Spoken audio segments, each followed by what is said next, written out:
ভোরবেলা ছোট্ট রায়হান তার দাদুর সঙ্গে মাঠে হাঁটতে বের হল। চারদিকে নরম কুয়াশা, পাখির ডাক আর পূর্ব আকাশে লালচে আলো।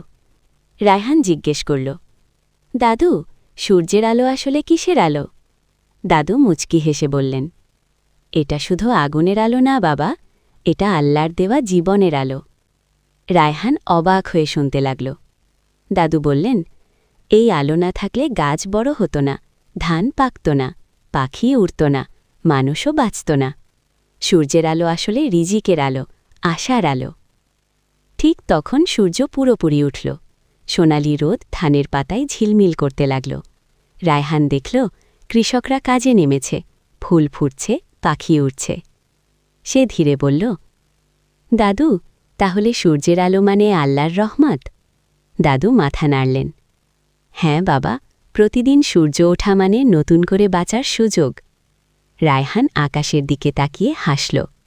সেই দিন থেকে সূর্যের আলো দেখলেই সে মনে মনে বলে, এই আলোই জীবন, এই আলোই রহমত। Where you can direct a voice, create realistic dialogue, and so much more. Edit these placeholders to get started.